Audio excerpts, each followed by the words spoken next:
Welcome to the MENA Spine Congress podcast series. I would like you to tell us more about yourself, Dr. Juan, and about your journey. My name is Juan Emmerich. I am a neurosurgeon from Argentina. I work and live in a city called La Plata that is very close to Buenos Aires, our national city. I am here as part of the AOSpine group. I am currently the international chair of AOSpine. Now that you've attended the MSC or the MENA Spine Congress, we'd love to hear your thoughts and impression about it. It's a wonderful activity. Same and the rest of the team have prepared a great experience both for participants and faculties. The venue, the organization, the staff, everybody is so nice, so good. And the quality of the lectures, the quality of the activities is really good. So I am proud to be here and I hope that all the participants are enjoying this activity. It's our pleasure having you here. What makes MSC such a nice hub for doctors to share their abstracts here?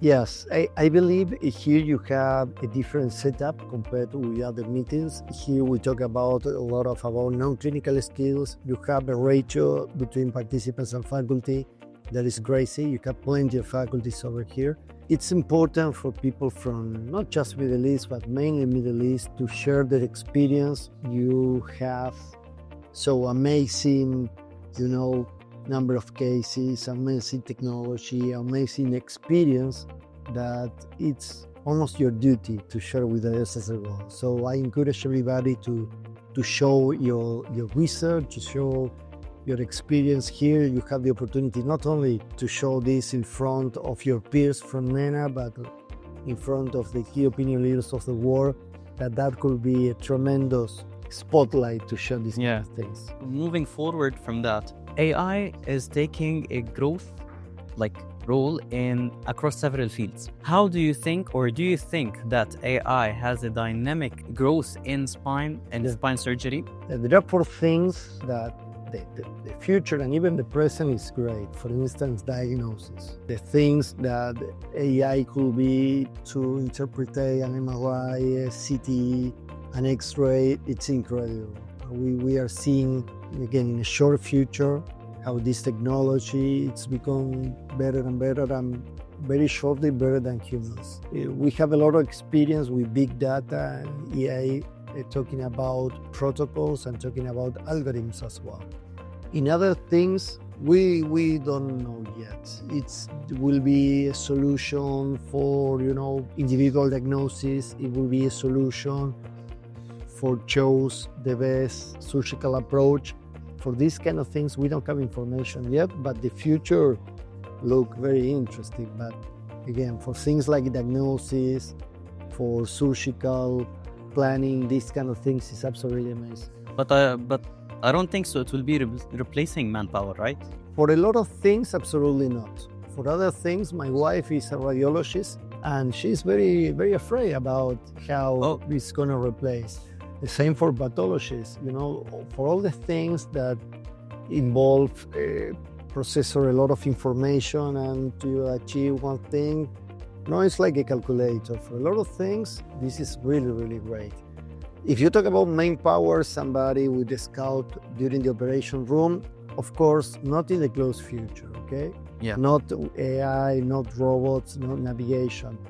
But for other things, you never know. Yeah. You never know. It's across all the fields. Absolutely. Okay, since this is the second year of the MSC, what makes this Congress or this conference stand out, and what makes you participate every year? It's interesting how a meeting who is not depend directly from one society could have much more freedom choosing the faculties, choosing the topics.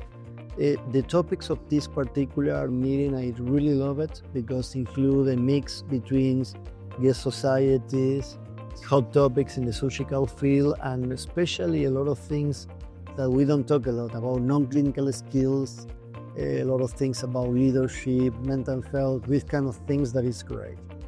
And Dubai is a tremendous place to be. It's extremely well connected, a wonderful hub.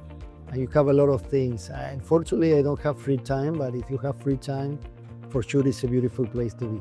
Looking ahead to next year's edition, what do you think or what would you like to see or experience in this conference? Well, probably the same things that I already mentioned are the things that I want to see again. You know, it's different compared with other societies when you need to cover like 200 different topics and you need to invite like 200 people, 2 different kind of peoples.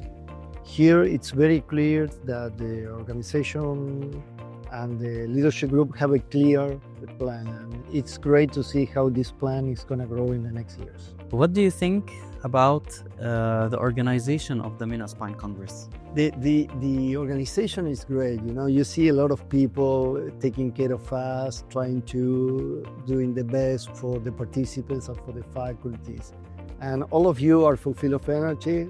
This is gonna change in the next years, believe me. With the time we feel tired and we feel a little bit, you know, anxious for these kind of things, but this is great. You know, all of you are doing a tremendous job. We are really lucky, and all of you are taking care of us. Thank you so much, Doctor, and it was a pleasure having you with us in the podcast. Thank you so much. Pleasure was all mine. Okay, take care. Thank you.